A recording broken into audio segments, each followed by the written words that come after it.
Dunia seolah berhenti berputar saat tangisan pertamanya pecah, mengisi ruang bersalin dengan melodi paling indah yang pernah kudengar. Namaku Ayu, dan di pangkuanku ada duniaku yang baru, bayi kecilku yang mungil. Aku mencium keningnya, merasakan kehangatan dan keharuman khas bayi yang memabukkan. Saat itu, aku bersumpah akan melindunginya dengan seluruh jiwa ragaku, memberinya kebahagiaan yang tak terbatas. Aku tidak tahu, sumpah itu akan diuji begitu keras, berhadapan dengan bayangan yang perlahan muncul, bukan dari luar, melainkan dari dalam rumahku sendiri. Bayangan yang bersembunyi di balik senyum polos, di balik tatapan mata yang lugu, siap merenggut apapun yang kumiliki. Dan aku, dengan segala kebodohan dan kepercayaanku, tak melihatnya sama sekali. Setelah cuti melahirkan yang terasa terlalu singkat, aku harus kembali bekerja. Rasanya berat sekali meninggalkan Arjuna, bayi kecilku, bahkan hanya untuk beberapa jam. Suamiku, Raka, mencoba menenangkanku. Kita butuh bantuan, Yu. Kamu gak bisa sendirian mengurus semuanya, katanya lembut mengelus rambutku. Dia benar. Rumah kami memang menjadi sangat ramai setelah kedatangan Arjuna. Kami memutuskan untuk mencari babysitter. Setelah beberapa kali wawancara, seorang gadis muda muncul di hadapan kami. Namanya Luna. Usianya baru 20 tahun, dengan rambut sebahu yang selalu digerai rapi, wajahnya bersih tanpa polesan makeup, dan matanya yang besar memancarkan kepolosan yang luar biasa. Dia berbicara dengan suara lembut, sedikit gugup dan sesekali menunduk. Saya belum punya banyak pengalaman, Bu Ayu, Pak Raka, katanya jujur saat wawancara. Tapi saya janji, akan belajar dan merawat Arjuna dengan sebaik-baiknya. Ada sesuatu dalam diri Luna yang membuatku langsung merasa nyaman. Mungkin kepolosannya itu. Atau kejujurannya. Raka juga tampaknya sependapat. Tidak apa-apa Luna, yang penting kamu punya niat baik dan sabar, kata Raka sambil tersenyum menenangkan. Maka Luna pun resmi bergabung dengan keluarga kecil kami. Awalnya semuanya terasa indah. Luna cekatan, cepat belajar, dan yang paling penting, Arjuna tampak sangat nyaman dengannya.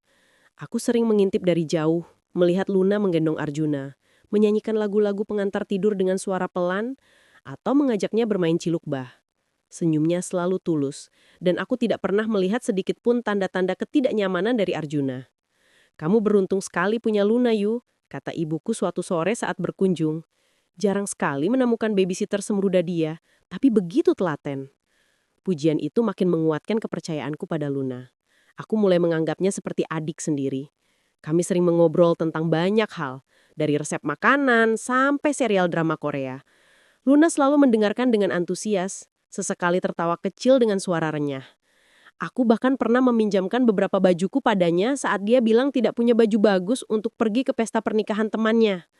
Terima kasih banyak Bu Ayu, katanya dengan mata berbinar. Ibu baik sekali. Aku hanya tersenyum. Bagiku, berbagi itu indah. Apalagi dengan orang yang sudah kuanggap bagian dari keluarga.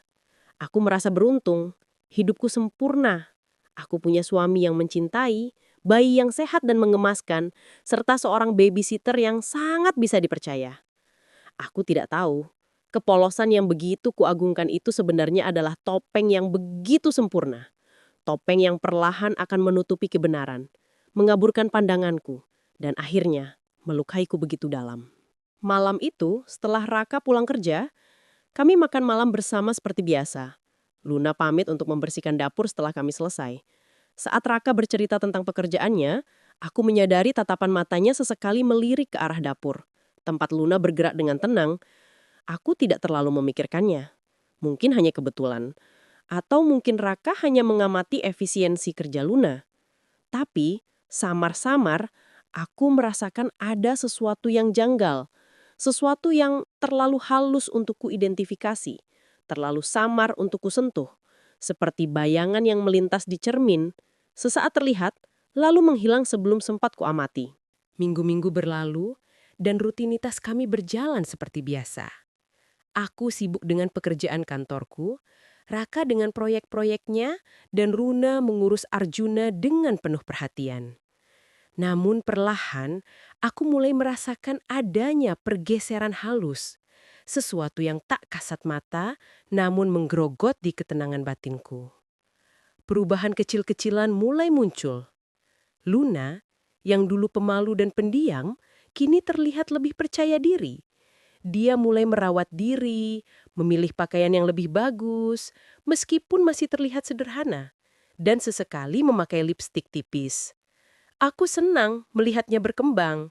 Kupikir dia hanya mulai menyesuaikan diri dengan lingkungan baru. Tapi ada hal-hal lain yang membuatku sedikit menggerenyitkan dahi. Misalnya, beberapa kali aku memergoki Luna sedang tertawa lepas dengan Raka di dapur saat aku baru pulang kerja. Tawa mereka terdengar renyah dan akrab. Saat aku mendekat, mereka akan langsung berhenti. Dan Luna akan kembali ke ekspresi polosnya, menunduk sedikit seolah tidak terjadi apa-apa. Ada apa ini? Seru sekali kelihatannya. Aku bertanya, mencoba bersikap santai. Oh, tidak ada Bu Ayu. Luna menjawab, pipinya sedikit memerah. Kami hanya membicarakan tentang lucu-lucunya Arjuna tadi. Raka hanya tersenyum tipis dan mengiyakan. Aku tidak melihat kebohongan di mata mereka, tapi firasatku sedikit rusik. Rasanya ada sesuatu yang disembunyikan. Satu sore, aku pulang lebih awal karena merasa tidak enak badan. Aku masuk rumah dengan tenang, berniat langsung ke kamar. Tapi langkahku terhenti di ruang keluarga. Dari sana, samar-samar ku dengar suara Raka dan Luna. Luna, kamu cantik sekali kalau pakai baju itu. Ku dengar Raka berkata. Suaranya terdengar lembut, sedikit berbeda dari biasanya. Jantungku berdebar. Aku mengintip dari balik dinding. Luna sedang menggendong Arjuna yang tertidur pulas. Dia mengenakan salah satu daster sutra tipisku yang berikan kepadanya beberapa waktu lalu. Daster itu memang cocok dengannya, menonjolkan bentuk tubuhnya yang mungil. Luna tersenyum malu-malu. Ah, Bapak bisa saja, katanya dengan suara berbisik, seolah takut membangunkan Arjuna. Ini kan baju Bu Ayu, tapi lebih bagus di kamu. Luna, kamu jadi seperti model. Aku merasa darahku mendidih. Bukan karena Luna memakai bajuku, tapi karena cara Raka memandangnya, cara dia berbicara, dan tawa mereka yang begitu akrab. Aku mencoba menenangkan diri. Ini mungkin hanya basa-basi, mungkin Raka hanya ingin membuat Luna merasa nyaman. Tapi, mengapa harus dengan kata-kata seperti itu? Akhirnya aku muncul dari balik dinding, mencoba memasang wajah biasa. Ada apa ini? Kok sepertinya seru sekali? Keduanya tersentak. Luna langsung menunduk dalam, pipinya merah padam. Raka sedikit terkejut, tapi segera menguasai diri. Oh, kamu sudah pulang sayang. Raka mendekat mencium keningku. Aku hanya memuji Luna, dia terlihat cocok memakai daster itu. Aku memaksakan senyum. Iya, aku yang memberikannya padanya. Tapi aku pulang dahuluan Raka, aku tidak enak badan. Raka langsung terlihat khawatir. Kenapa tidak bilang? Ayo istirahat saja. Luna segera pamit membawa Arjuna ke kamar bayi. Aku melihat punggungnya yang menghilang di balik pintu, dan aku merasakan desiran aneh di dadaku. Desiran cemburu, mungkin? Tapi aku menepis itu. Tidak mungkin Luna si polos itu punya niat buruk. Tidak mungkin Raka, suamiku yang sangat mencintaiku, akan berpaling. Malam harinya aku mencoba membahas itu dengan Raka saat Arjuna sudah tidur. Raka, kamu tahu kan? Luna itu masih sangat muda. Dia polos sekali. Kadang-kadang perkataan kita bisa disalahartikan oleh orang yang polos. Raka menatapku bingung. Maksudmu? Ya, seperti tadi sore pujianmu tentang daster itu. Aku tahu kamu tidak bermaksud apa-apa. Tapi Luna mungkin bisa salah paham, jelasku. Raka tertawa ringan. Astaga sayang, kamu ini cemburu ya? Jangan berlebihan. Luna itu seperti adik kita sendiri. Aku hanya ingin dia merasa nyaman di rumah ini. Dia kan jauh dari keluarganya. Penjelasan Raka terdengar masuk akal. Aku merasa bodoh sudah mencurigainya. Mungkin aku memang terlalu sensitif setelah melahirkan. Aku meminta maaf padanya. Raka memelukku erat, mencium keningku dan berkata, Kamu yang terpenting bagiku, Ayu, selamanya. Kata-kata itu sedikit menenangkan hatiku. Tapi malam itu, saat aku mencoba tidur, bayangan Luna dengan daster sutra tipisku dan senyum malu-malunya terus terlintas di benakku. Dan di balik bayangan itu, aku melihat senyum Raka yang tak lagi milikku sendiri. Aku mencoba meyakinkan diriku bahwa kekhawatiranku hanyalah ilusi. Aku mengamati Luna dengan lebih saksama, mencari celah. Tapi dia selalu tampil sempurna. Dia merawat Arjuna dengan penuh kasih sayang, mengerjakan pekerjaan rumah tangga dengan rajin, dan selalu bersikap sopan. Kepolosannya tak pernah luntur. Justru, aku merasa semakin percaya padanya. Mungkin Raka benar, aku terlalu sensitif. Namun, beberapa kejadian kecil mulai menumpuk. Terlalu banyak untuk disebut kebetulan. Aku mulai menyadari bahwa setiap kali aku pulang kerja, terutama jika Raka sudah sampai lebih dulu, Luna akan muncul dari kamar Arjuna dengan rambut yang sedikit basah, seolah baru keramas. Padahal dia biasanya keramas di pagi hari. Lalu ada aroma sabun yang samar, wangi sampo yang kupakai juga. Aku tidak pernah menanyakannya, karena itu terasa terlalu seunggan. Suatu pagi, aku buru-buru berangkat kerja dan lupa membawa ponselku. Aku kembali ke rumah dan masuk tanpa mengetuk. Saat aku berjalan menuju kamar, aku mendengar suara tawa riang di dapur. Bukan tawa Luna yang renyah, melainkan tawa Raka yang terdengar begitu bahagia, diikuti tawa Luna yang sedikit tertahan. Aku mempercepat langkah. Dari ambang pintu dapur, aku melihat Raka sedang mengajari Luna membuat kopi. Mereka berdiri berdekatan. Tangan Raka berada di atas tangan Luna, memegang cangkir. Ada percikan busa kopi di hidung Luna dan Raka dengan lembut mengusapnya dengan jarinya.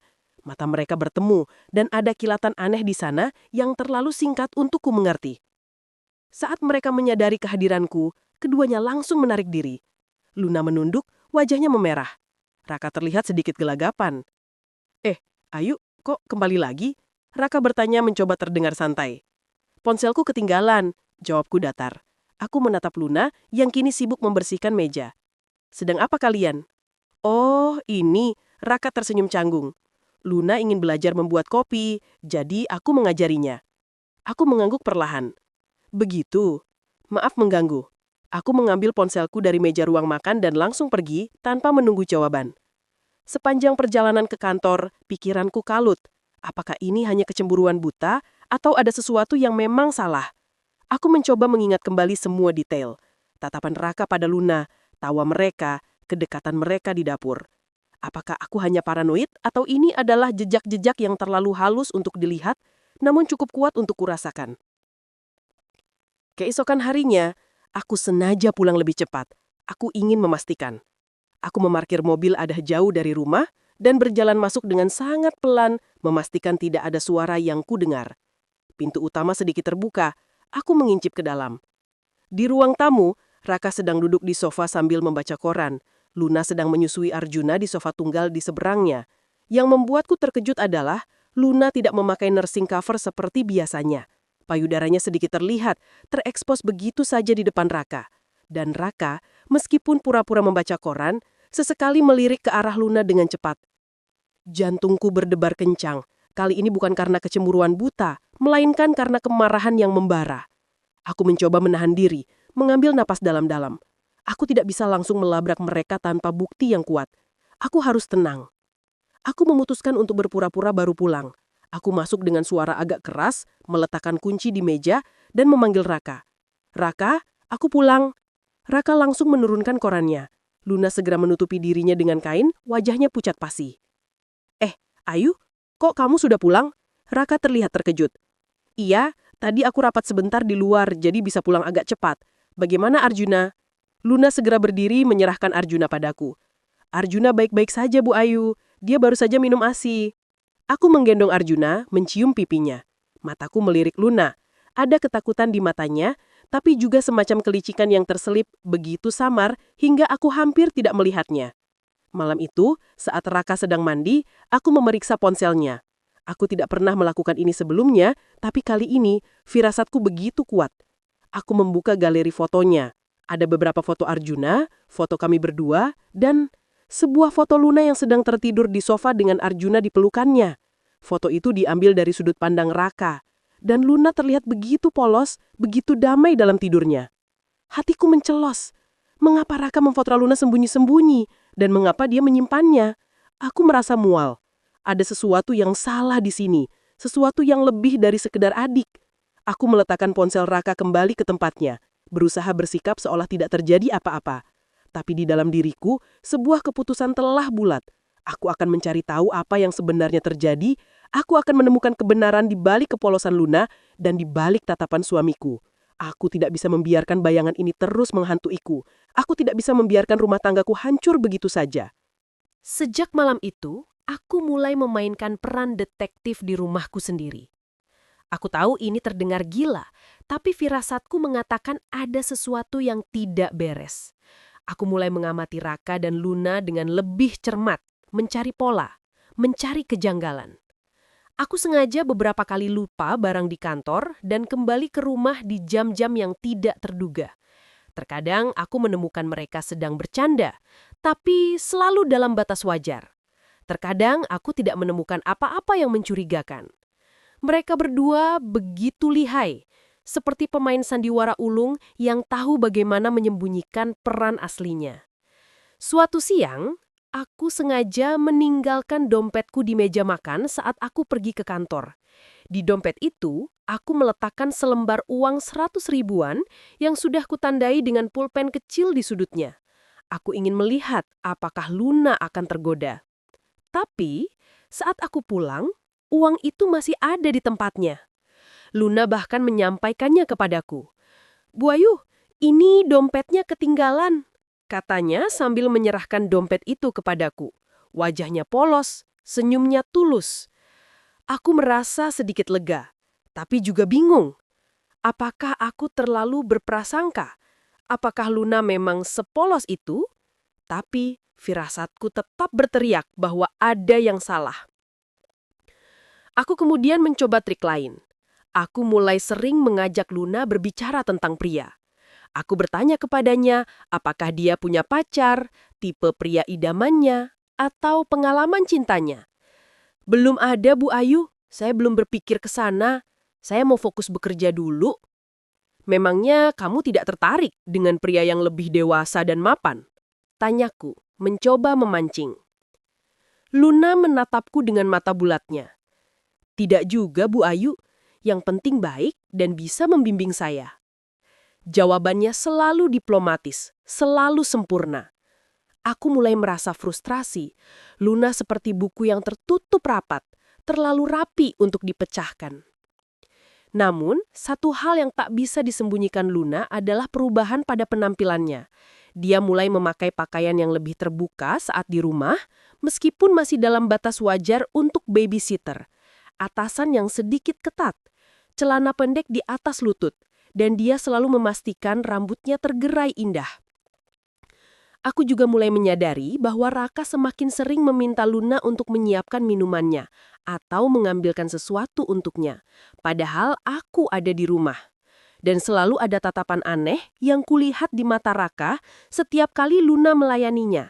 Tatapan yang bercampur antara kekaguman dan gairah. Suatu malam, Raka pulang larut malam setelah acara kantor. Dia terlihat sedikit mabuk. Aku membantunya masuk kamar. Saat dia berbaring, dia mengigau. "Luna, kamu cantik sekali," bisiknya pelan, samar-samar. Dunia seolah runtuh di atas kepalaku. Kata-kata itu diucapkan dalam keadaan tidak sadar, terasa seperti pisau yang mengonyak hatiku. Aku tahu itu. Aku tahu selama ini firasatku tidak salah. Keesokan paginya, aku bangun dengan hati hancur. Aku harus menghadapi ini. Aku tidak bisa lagi membiarkan diriku diselimuti keraguan. Saat sarapan, aku menatap Raka. "Raka, aku mau kita bicara nanti malam." Raka menatapku. Ada sedikit kebingungan di matanya. "Ada apa, sayang?" "Ada yang harus kita bicarakan. Penting," kataku tegas. Dia mengangguk. Luna yang sedang menyiapkan minuman di dapur terlihat sedikit tegang. Aku melihat bayangan dirinya di pantulan jendela, matanya melirik ke arah kami. Kelicikan itu, yang dulu begitu samar, kini terlihat lebih jelas. Permainan kucing dan tikus ini harus segera berakhir. Aku tidak tahu apa yang akan kutemukan, tapi aku siap menghadapi kebenaran, sepahit pun itu. Malam itu, setelah Arjuna tertidur pulas dan Luna sudah kembali ke kamarnya, aku duduk berhadapan dengan Raka di ruang tamu. Suasana hening mencekam.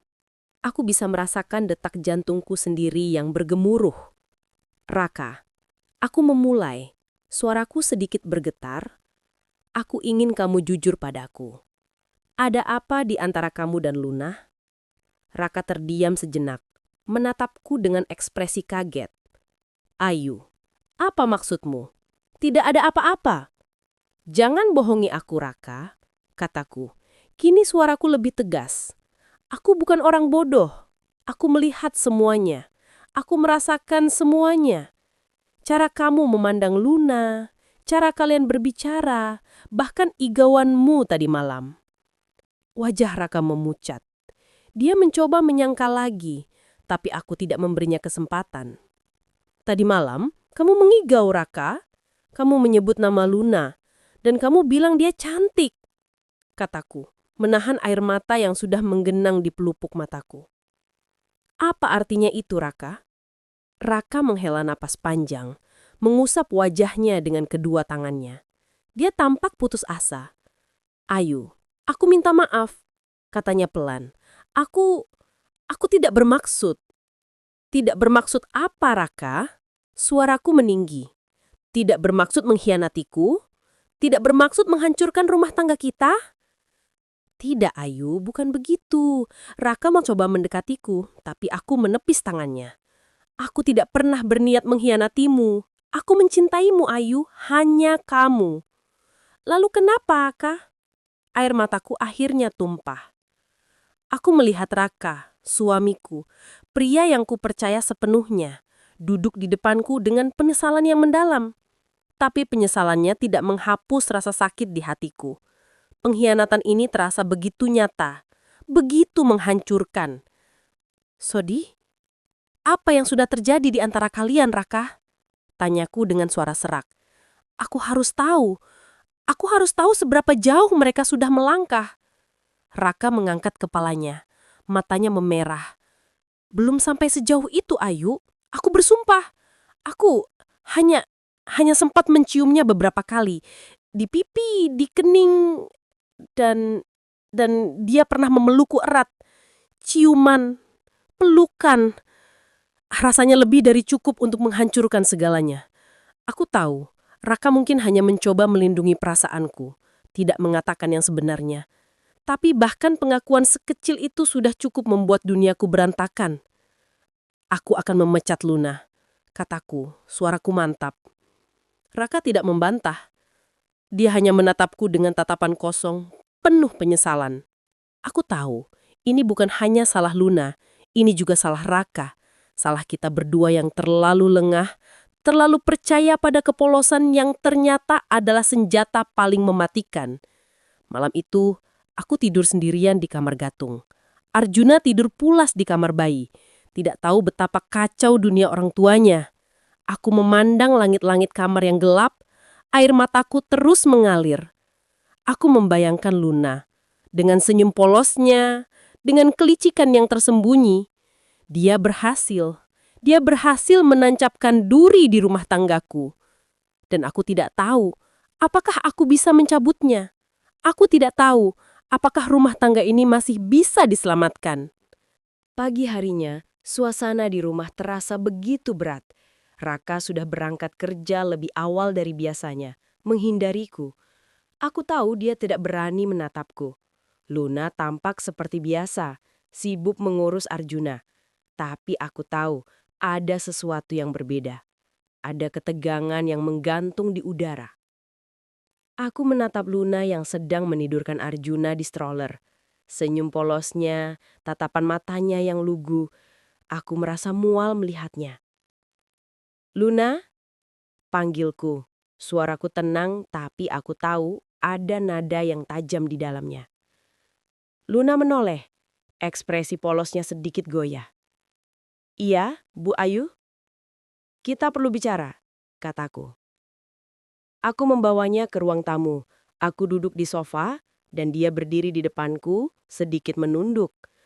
Aku tahu semuanya, Luna. Tentang kamu dan Raka. Wajah Luna langsung memucat. Matanya yang bulat membelalak kaget. Dia mencoba menyangkal, tapi kata-kata itu tidak keluar dari mulutnya. Jangan pura-pura kaget, Luna, kataku. Kini suaraku lebih keras. Aku tahu kamu tidak sepolos yang terlihat. Aku tahu kamu dengan sengaja mendekati suamiku, menggoda dia, memanfaatkan kebaikan dan kepercayaan kami. Luna akhirnya mengangkat kepalanya, menatapku. Ada sedikit kemarahan yang melintas di matanya, lalu menghilang, digantikan dengan ekspresi bersalah. Bu Ayu, saya minta maaf, katanya. Suaranya bergetar. Saya tidak bermaksud apa, Luna? Aku berdiri, menatapnya tajam. Tidak bermaksud menghancurkan rumah tanggaku. Tidak bermaksud mengambil suamiku dariku. Tidak, Bu Ayu. Luna berseru. Kini air mata mulai menggenang di matanya. Saya hanya merasa nyaman di sini. Bapak Raka baik sekali pada saya. Kebaikan yang kamu manfaatkan kan? Aku mendemus. Kamu pikir aku buta? Aku melihat caramu berpakaian, caramu menatap Raka, caramu mencari-cari alasan untuk berdekatan dengannya. Kamu bukan anak polos, Luna. Kamu licik. Luna menunduk, menangis terseduh-seduh. Saya tahu saya salah, Bu Ayu. Saya hilaf. Saya tidak tahu kalau akan jadi seperti ini. Apa yang kamu inginkan, Luna? Aku menanya, mencoba menahan emosiku. Apakah kamu ingin mengambil tempatku, menggantikan aku sebagai istri Raka dan ibu Arjuna? Tidak, Bu Ayu. Saya tidak pernah bermaksud seperti itu. Saya hanya bisa melanjutkan kalimatnya. Hanya isakan yang keluar dari mulutnya. Tapi aku tidak lagi percaya pada air mata kepolosannya. Aku minta kamu pergi dari rumah ini, Luna, kataku. Suaraku datar dan mantap. Hari ini juga. Luna mengangkat kepalanya, matanya membelalak kaget lagi. Tapi Bu Ayu, Arjuna. Aku tegas. Arjuna adalah anakku. Aku akan mengurusnya. Kamu tidak perlu khawatir. Luna mencoba memohon, mencoba menjelaskan lagi. Tapi aku sudah tidak mau mendengar. Aku sudah terlalu sakit hati. Keputusanku sudah bulat. Aku akan memberimu sisa gaji dan uang transport. Tapi kamu harus pergi sekarang juga. Dengan langkah gontai, Luna pergi ke kamarnya. Aku mengikutinya dari jauh, memastikan dia benar-benar berkemas. Aku melihat dia memasukkan pakaiannya ke dalam tas ransel lusuhnya, dengan air mata yang terus mengalir. Aku tahu, aku mungkin terlihat jahat, tapi aku harus melindungi rumah tanggaku, melindungi Arjuna. Tak lama kemudian, Luna keluar dari kamarnya, dengan ransel di punggungnya. Dia mendekatiku, wajahnya sembab. Bu Ayu, saya minta maaf atas semuanya. Saya menyesal. Aku hanya menatapnya. Aku tidak tahu harus berkata apa. Maafnya terasa hampa di telingaku. Aku menyerahkan amplop berisi sisa gaji dan uang transport. Dia mengambilnya dengan tangan gemetar. Saya pergi, Bu Ayu, katanya. Lalu menatapku untuk terakhir kalinya. Di matanya ada campuran rasa bersalah, penyesalan, tapi juga ada kilatan yang tak terlukiskan. Kilatan yang membuatku berpikir, apakah dia benar-benar menyesal? Atau hanya menyesal karena tertangkap basah? Luna melangkah keluar dari rumah kami, meninggalkan jejak kekacauan di hatiku. Pintu tertutup di belakangnya. Tapi bayangan dirinya, bayangan kepolosan yang ternyata adalah kelicikan, masih terus menghantuiku. Aku tidak tahu apa yang akan terjadi selanjutnya pada rumah tanggaku. Aku tidak tahu apakah Raka bisa kembali sepenuhnya padaku. Aku tidak tahu apakah aku bisa memaafkannya. Tapi satu hal yang pasti, hidupku tidak akan pernah sama lagi. Dan aku tahu, ini baru permulaan dari konflik yang lebih besar.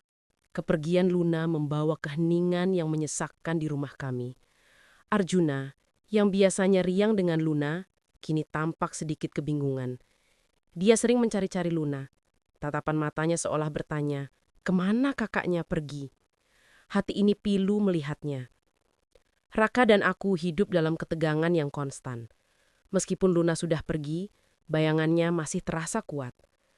Kami jarang berbicara, dan kalaupun berbicara, itu hanya tentang Arjuna atau hal-hal yang sangat penting.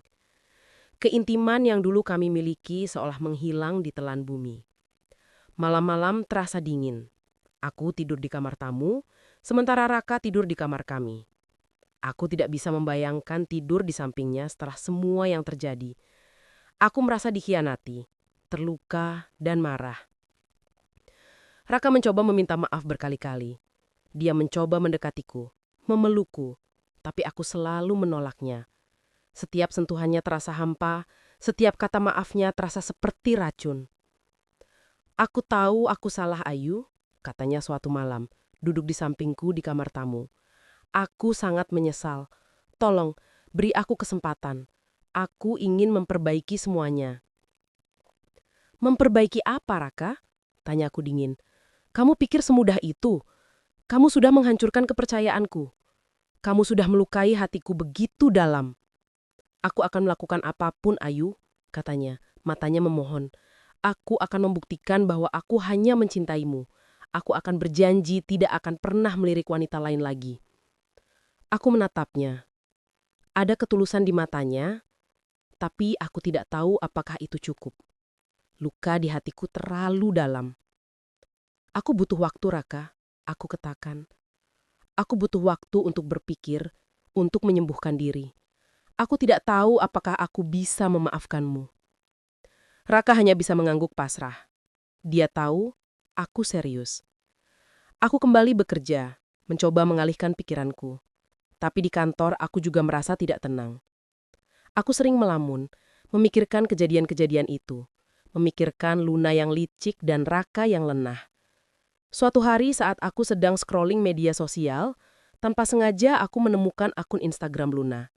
Aku biasanya tidak terlalu memperhatikannya, tapi kali ini rasa penasaranku begitu besar. Aku membuka profilnya. Ada beberapa foto Luna dengan teman-temannya, foto pemandangan dan foto terbarunya yang membuatku terkesima. Foto itu diambil di sebuah kafe yang cukup fancy. Luna mengenakan gaun yang cantik, rambutnya tertata rapi, dan dia tersenyum lebar ke arah kamera. Tapi yang paling membuatku terkejut adalah ada sesosok pria yang duduk di seberangnya. Punggungnya menghadap kamera. Pria itu terlihat seperti Raka. Jantungku berdebar kencang. Aku mencoba melihat lebih detail, memperbesar foto itu. Pria itu memakai kemeja yang sama dengan yang Raka pakai beberapa hari lalu. Bentuk tubuhnya, gaya rambutnya, semuanya sangat mirip. Tidak mungkin, bisikku pada diri sendiri. Luna sudah pergi, Raka tidak akan. Tapi kemudian, aku teringat pengakuan Raka bahwa dia hanya mencium Luna beberapa kali dan belum sampai sejauh itu. Apakah dia berbohong? Apakah mereka masih berhubungan di belakangku? Kemarahan kembali memuncak lebih besar daripada sebelumnya. Aku merasa dibodohi, dihina. Raka berjanji ingin memperbaiki semuanya. Tapi di belakangku, dia masih bertemu dengan Luna. Aku langsung menghubungi Raka. Nada deringnya berbunyi berulang kali, tapi tidak ada jawaban. Aku mencoba lagi dan lagi. Tetap tidak ada jawaban. Aku merasa panik. Aku harus memastikan ini. Aku harus tahu kebenarannya. Aku tidak bisa membiarkan diriku terus-menerus disakiti seperti ini. Malam itu, saat Raka pulang, aku menunggunya di ruang tamu dengan ponselku yang menampilkan foto Luna di Instagram. Wajahku datar, tapi di dalam diriku, badai kemarahan sedang berkecamuk. Raka masuk, dan melihatku duduk di sana. Dia tahu ada yang tidak beres. "Ada apa, Ayu?" tanyanya hati-hati. Aku tidak menjawab. Aku hanya mengulurkan ponselku kepadanya. Raka mengambil ponsel itu. Melihat foto Luna, wajahnya langsung pucat. "Apa ini, Raka?"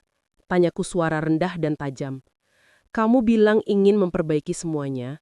Kamu bilang kamu hanya mencintaimu. Tapi apa ini? Kalian masih berhubungan di belakangku?" Raka mencoba menjelaskan, tapi dia terlalu gagap-gapan. "Ayu, ini tidak seperti yang kamu pikirkan." "Lalu seperti apa, Raka?" Aku berdiri, menatapnya tajam. "Apakah kamu akan bilang bahwa pria di foto itu bukan kamu? Padahal itu jelas-jelas kamu." Raka menunduk. Dia tidak bisa menyangkal lagi. Pengkhianatan ini terasa begitu nyata, begitu menghancurkan. Retakan di rumah tangga kami kini semakin mengangga lebar. Dan aku tidak tahu apakah aku punya kekuatan untuk memperbaikinya lagi. Aku merasa lelah, sangat lelah. Malam itu, pertengkaran hebat terjadi di antara kami. Aku tidak bisa lagi menahan amarah dan kekecewaanku. Raka mencoba membela diri, menjelaskan bahwa pertemuan itu tidak disengaja, bahwa Luna yang menghubunginya, dan dia hanya ingin memastikan Luna baik-baik saja. Tapi aku sudah tidak percaya lagi. Setiap kata yang keluar dari mulutnya terasa seperti kebohongan. "Kamu pikir aku bodoh, Raka?" teriakku.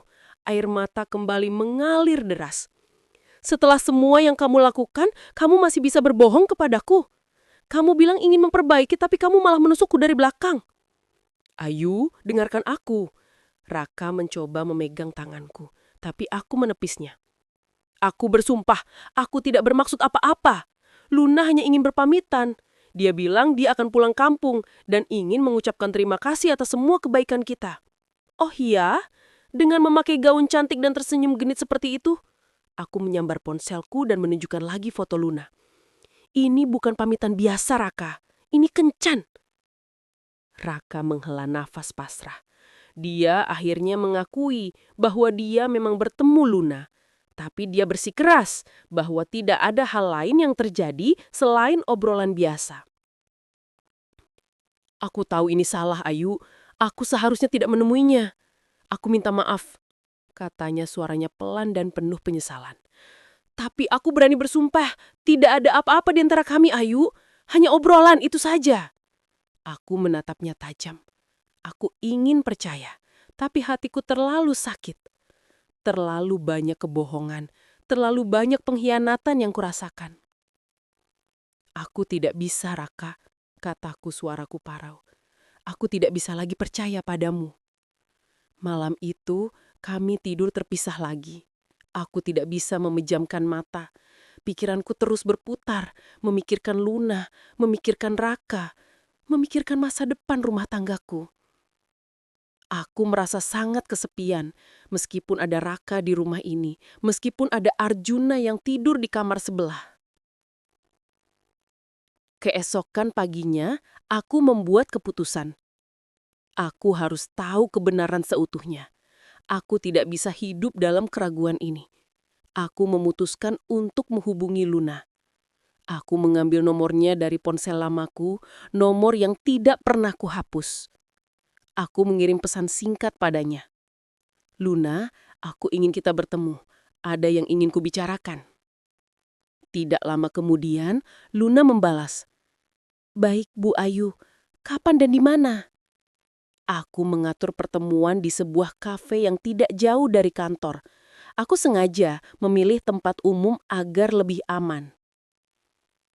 Saat aku duduk menunggunya, jantungku berdebar kencang. Aku tidak tahu apa yang akan terjadi. Aku tidak tahu apakah aku siap menghadapi kebenaran. Luna datang dengan pakaian yang lebih sederhana, tapi tetap terlihat cantik. Dia duduk di depanku, wajahnya terlihat sedikit tegang, tapi kepolosannya masih tampak. "Ada apa, Bu Ayu?" tanyanya suaranya lembut. Aku tidak berbasa-basi, langsung menunjukkan foto dirinya dan Raka di ponselku. "Ini apa, Luna?" Melihat foto itu, wajah Luna langsung memucat. Dia menunduk. "Jangan bohongi aku lagi, Luna," kataku suaraku tajam. "Aku tahu kamu bukan gadis polos yang kamu tunjukkan selama ini. Aku tahu kamu licik. Aku tahu kamu dengan sengaja menggoda suamiku. Aku tahu kamu masih berhubungan dengannya di belakangku." Luna tetap menunduk, tidak mengatakan apa-apa. "Aku ingin kamu jujur padaku, Luna. Katakan semuanya. Apa yang sebenarnya terjadi di antara kamu dan Raka? Seberapa jauh kalian sudah melangkah?" Luna mengangkat kepalanya, air mata mulai menggenangi di matanya. "Bu Ayu, saya minta maaf. Saya tahu saya salah." "Itu tidak cukup, Luna. Aku butuh kebenaran. Luna menghela nafas panjang. Dia mulai berbicara, suaranya pelan dan bergetar. Awalnya, saya memang tidak punya niat apa-apa, Bu Ayu. Saya hanya ingin bekerja. Tapi Bapak Raka begitu baik pada saya. Dia selalu tersenyum, selalu bertanya tentang saya. Dia berbeda dengan bapak-bapak majikan saya sebelumnya. Aku mendengarkan, mencoba menahan emosiku. Lalu, dia mulai memuji saya. Dia bilang saya cantik, saya pintar mengurus Arjuna. Saya merasa senang. Tidak ada yang pernah memuji saya seperti itu. Jadi, kamu memanfaatkan kebaikan itu kan? Aku memotongnya.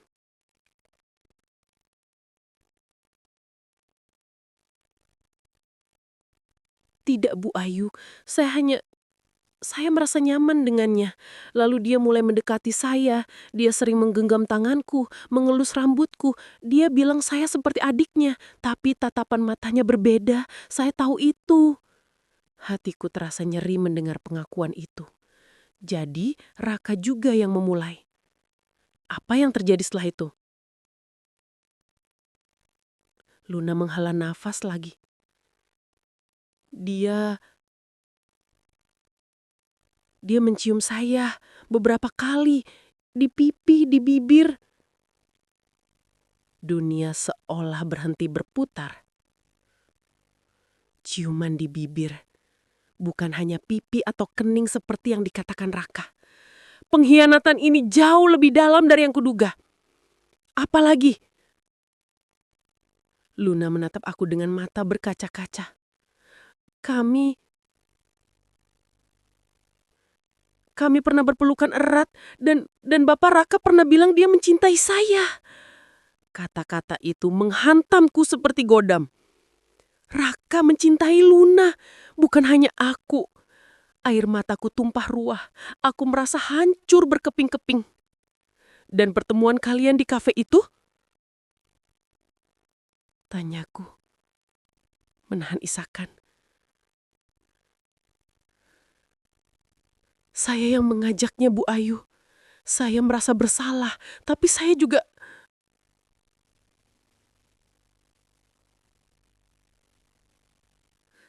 tidak ingin melepaskannya begitu saja. Saya ingin tahu apakah dia serius dengan perasaannya. Aku menatap Luna, gadis yang dulu kuanggap polos dan lugu. Kini, di depanku, ada seorang wanita muda yang penuh kelicikan, yang tahu persis bagaimana cara memainkan emosi orang lain. Kamu berhasil, Luna. Kamu berhasil menghancurkan rumah tanggaku.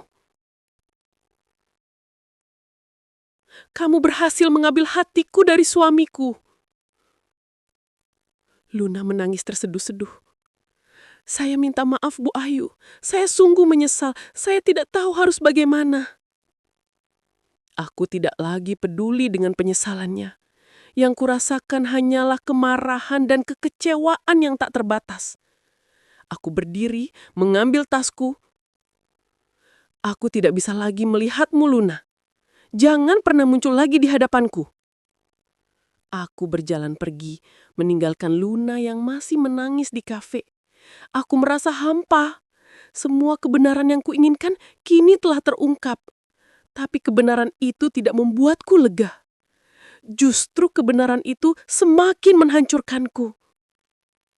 Di perjalanan pulang, aku terus memikirkan kata-kata Luna. Raka mencintai Luna. Pengakuan itu terus terngiang di telingaku. Aku tidak tahu bagaimana aku akan menghadapi Raka setelah ini. Aku tidak tahu apakah rumah tangga kami masih punya harapan. Aku tidak tahu apakah aku punya kekuatan untuk memaafkan Raka setelah dia mencintai wanita lain. Pulang ke rumah, aku melihat Raka duduk di ruang tamu, menunggu. Wajahnya terlihat khawatir. Aku tidak mengatakan apa-apa. Aku hanya menatapnya dengan tatapan kosong, penuh kekecewaan. "Ayu, kamu dari mana?" Tanyanya pelan. Aku menemui Luna. Kataku, suaraku datar. Wajah Raka langsung memucat. Dia tahu, aku sudah tahu semuanya. Dia bilang apa? Tanyanya suaranya bergetar. Dia bilang, kamu mencintainya Raka. Kataku, air mataku kembali mengalir. Dia bilang kamu menciumnya di bibir. Dia bilang kamu memeluknya erat. Dia bilang kamu ingin tahu apakah kamu serius dengan perasaannya. Raka menunduk, tidak bisa menyangka lagi. Pengkhianatan ini terasa begitu nyata, begitu menghancurkan. Bagaimana bisa Raka? Tanyaku, suaraku parau. Bagaimana kamu bisa melakukan ini padaku? Bagaimana kamu bisa mencintai wanita lain di bawah atap rumah kita sendiri saat aku melahirkan anakmu? Raka mengangkat kepalanya, matanya dipenuhi air mata penyesalan. Ayu, aku minta maaf. Aku sangat menyesal. Aku tidak tahu bagaimana ini bisa terjadi. Aku hilaf. Hilaf? Aku tertawa getir. Ciuman di bibir, pelukan erat, dan ucapan cinta itu bukan hilaf Raka, itu adalah pilihan. Aku tidak bisa lagi menahan diri. Aku meluapkan semua kemarahan dan kekecewaan yang selama ini kupendam. Raka hanya bisa mendengarkan, menunduk, menerima semua kata-kata tajamku. Aku tidak tahu apa yang harus kulakukan, Raka, kataku. Kini suaraku lebih tenang, tapi penuh kesedihan. Aku tidak tahu apakah aku bisa memaafkanmu. Aku tidak tahu apakah aku bisa melanjutkan hidup denganmu. Tolong, Ayu. Memohon, Raka. Jangan tinggalkan aku. Jangan hancurkan keluarga kita. Aku akan melakukan apapun untukmu. Aku akan membuktikan bahwa aku hanya mencintaimu. Aku akan berjanji tidak akan pernah ada wanita lain selain kamu. Luna sudah tidak ada. Aku akan putus semua kontak dengannya. Aku menatap Raka. Aku melihat penyesalan yang mendalam di matanya. Aku melihat ketakutan kehilangan aku dan Arjuna. Tapi di sisi lain, aku juga merasakan sakit hati yang begitu dalam yang sulit untuk diobati. Pilihan yang berat terbentang di hadapanku. Apakah aku harus memaafkan Raka dan mencoba memperbaiki rumah tangga ini demi Arjuna? Atau apakah aku harus pergi, membawa Arjuna dan memulai hidup baru tanpanya? Aku memikirkan Arjuna, bayi kecilku yang tidak bersalah. Dia membutuhkan sosok ayah dan ibu. Apakah aku tega menghancurkan keluarganya hanya karena sakit hatiku? Tapi, apakah aku bisa hidup dengan Raka dengan bayang-bayang pengkhianatan ini selalu menghantuiku? Aku merasa terjebak di persimpangan jalan. Aku tidak tahu arah mana yang harus kuambil. Aku butuh waktu, Raka. Kataku lagi, suaraku lelah. Aku butuh waktu untuk berpikir. Raka hanya bisa mengangguk. Dia tahu, kali ini keputusanku akan menentukan segalanya. Malam itu aku tidak tidur.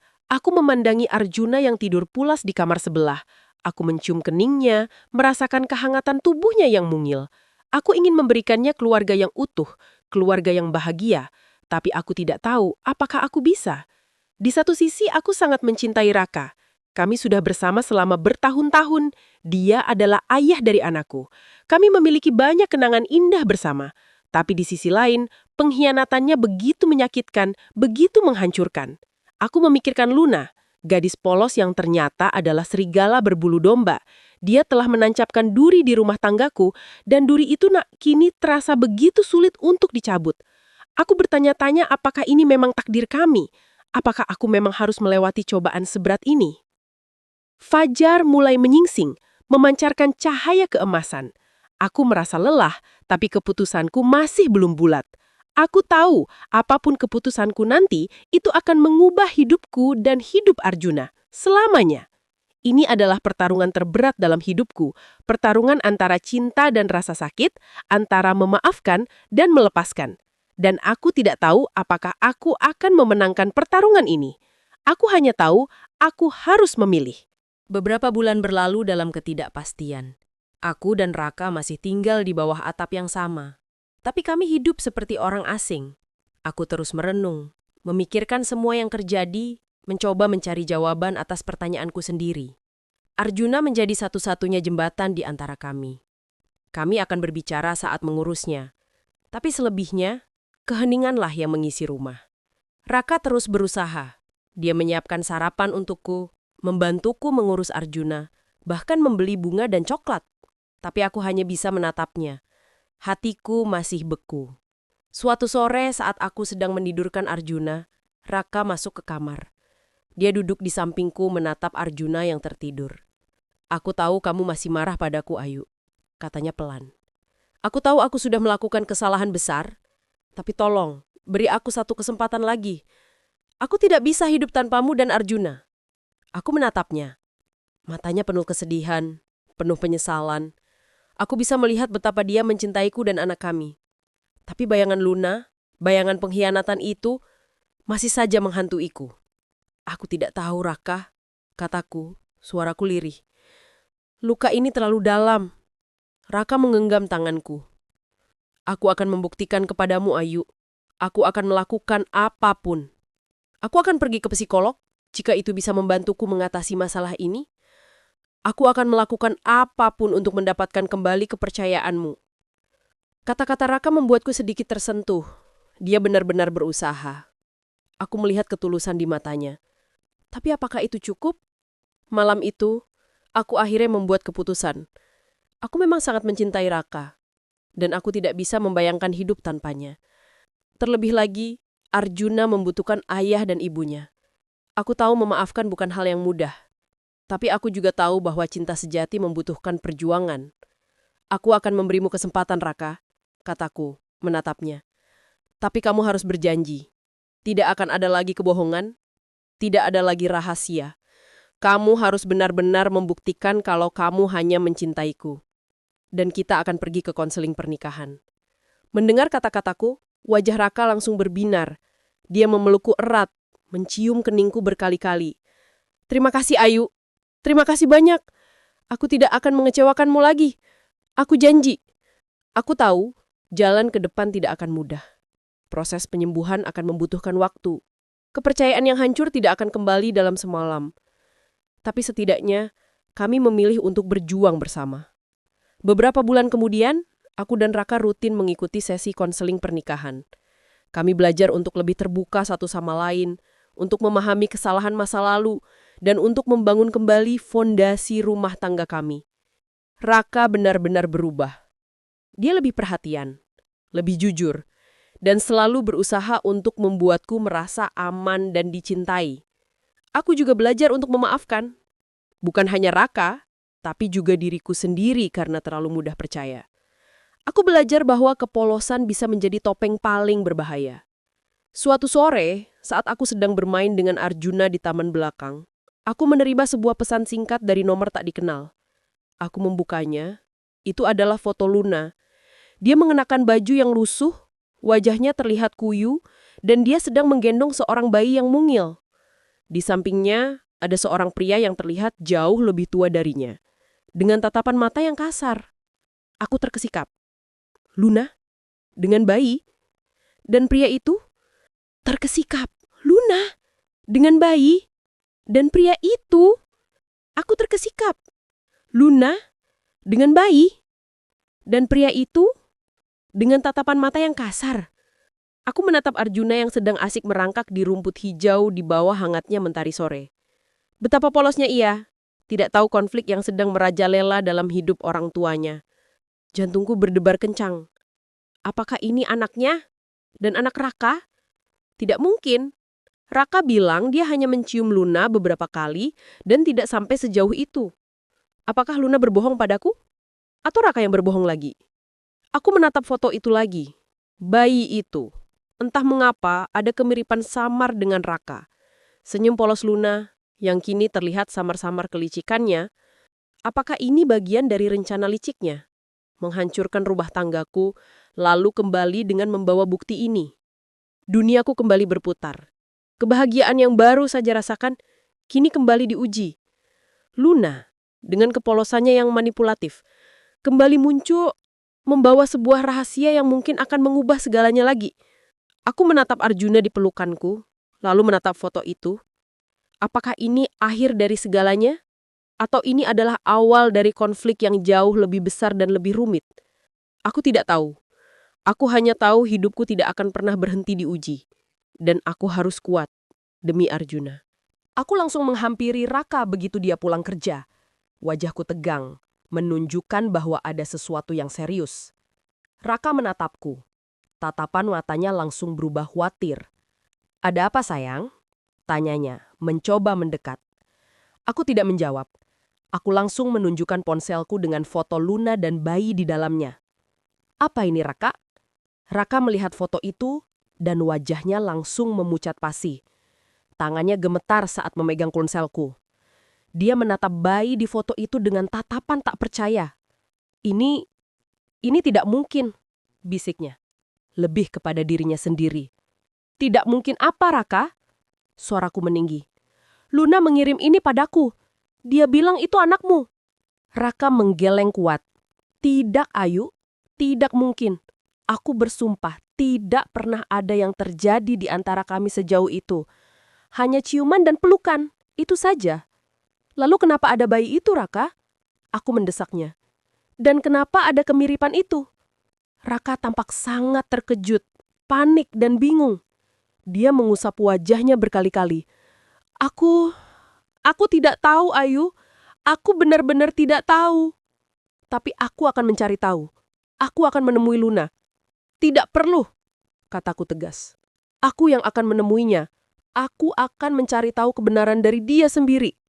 Aku tidak bisa lagi mempercayai Raka sepenuhnya. Meskipun aku melihat kepanikan di matanya. Aku harus mendengar kebenaran langsung dari Luna. Aku harus menghadapi gadis itu sekali lagi. Aku menghubungi Luna lagi, meminta pertemuan kedua. Kali ini aku ingin bertemu dengannya sendirian, tanpa Raka. Aku ingin mendengar cerita versinya. Luna menyetujui. Kami bertemu di taman kota, tempat yang lebih terbuka. Dia datang dengan bayi itu di gendongannya. Bayi itu terlihat menggemaskan, dengan mata bulat dan hidung mancung. Dan entah mengapa, setiap kali aku melihatnya, aku memang melihat sedikit kemiripan dengan Raka. Aku duduk di bangku taman, Luna duduk di seberangku, menggendong bayinya. "Jadi ini anakmu?" tanyaku, mencoba menjaga nada suaraku tetap tenang. Luna mengangguk pelan. "Dan dia anak Raka?" tanyaku lagi, menahan nafas. Luna menatapku, matanya berkaca-kaca. "Iya, Bu Ayu, ini anak Bapak Raka." Duniaku kembali runtuh untuk kedua kalinya. Aku merasa sesak. Semua perjuangan kami untuk memperbaiki rumah tangga, semua konseling, semua harapan yang baru saja tumbuh, kini hancur berkeping-keping. "Bagaimana bisa?" tanyaku, suaraku bergetar. "Raka bilang dia tidak pernah tidur denganmu." Luna menunduk. "Itu benar, Bu Ayu. Bapak Raka memang tidak pernah tidur dengan saya." Aku menatapnya bingung. "Lalu bagaimana bisa dia punya anakmu?" Luna mengangkat kepalanya. Air matanya mengalir. Saya berbohong, Bu Ayu." Aku menatapnya dengan tatapan tajam. "Berbohong tentang apa?" Saya berbohong tentang anak ini. Ini bukan anak Bapak Raka." Kebenaran itu menghantamku seperti gelombang. Aku merasa bingung, marah, dan sedikit lega secara bersamaan. "Lalu anak siapa ini? Dan kenapa kamu bilang ini anak Raka?" Luna menghela nafas panjang. "Ini anak dari pria yang Bapak Raka lihat di kafe itu. Pria tua yang menemani saya." Aku terkesiap. Jadi, pria tua itu, dia adalah mantan majikan saya sebelumnya, Bu Ayu. Dia sering menggoda saya dan saya pernah hilaf dengan dia. Saat saya tahu saya hamil, saya diusir dari rumahnya. Saya tidak tahu harus kemana. "Lalu kenapa kamu melibatkan Raka?" Aku tanya. Hatiku masih dipenuhi marah. "Saya putus asa, Bu Ayu." Luna menangis terseduh-seduh. "Saya melihat Bapak Raka begitu baik, begitu peduli pada saya. Saya pikir, jika saya bilang ini anaknya, dia akan bertanggung jawab.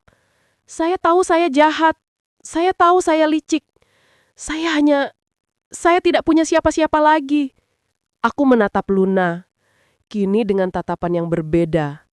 Aku melihat keputusasaan di balik kelicikannya. Aku melihat seorang wanita muda yang terjerat dalam situasi sulit dan mencoba mencari jalan keluar dengan cara yang salah. Jadi, Kamu ingin Raka bertanggung jawab atas anak ini? Tanyaku. Iya, Bu Ayu. Saya tahu ini tidak benar. Tapi saya tidak tahu harus bagaimana lagi. Aku merasa bingung. Marah pada Luna karena kelicikannya, tapi juga sedikit kasihan melihat kondisinya. Aku harus berpikir jernih. Badai ini memang menerjang lagi, tapi kali ini aku tahu kebenarannya. Dan kebenaran itu, meskipun menyakitkan, justru sedikit memberiku kekuatan. Setelah pertemuan dengan Luna, aku kembali ke rumah dengan hati yang campur aduk. Marah, kecewa, tapi juga sedikit lega karena kebenaran sudah terungkap. Aku menceritakan semuanya pada Raka. Dia terlihat sangat terkejut, tapi juga lega karena dia tidak bersalah atas anak itu. Aku minta maaf, Ayu, kata Raka, memelukku erat. Maaf karena aku tidak jujur padamu tentang pertemuan itu. Maaf karena aku membuatmu khawatir. Aku juga minta maaf, Raka, kataku. Maaf karena aku meragukanmu lagi. Kami berpelukan, merasakan kelegaan yang luar biasa. Beban berat yang selama ini menghimpit hati kami kini sedikit terangkat. Kebenaran, meskipun datang dengan cara yang menyakitkan, pada akhirnya membebaskan kami. Tapi masalah Luna belum selesai. Kami harus memutuskan apa yang akan kami lakukan. Raka, dengan rasa bersalahnya, ingin membantu Luna. Aku, di sisi lain, masih merasa marah atas kelicikannya. Setelah berdiskusi panjang, kami memutuskan untuk tidak melaporkan Luna ke polisi, meskipun dia telah melakukan kebohongan besar dan mencoba memeras Raka secara tidak langsung. Kami tahu dia adalah korban dari situasinya sendiri. Kami memutuskan untuk membantu Luna dengan cara yang berbeda. Kami menghubungkan Luna dengan sebuah yayasan sosial yang membantu wanita dan anak-anak yang tidak memiliki tempat tinggal.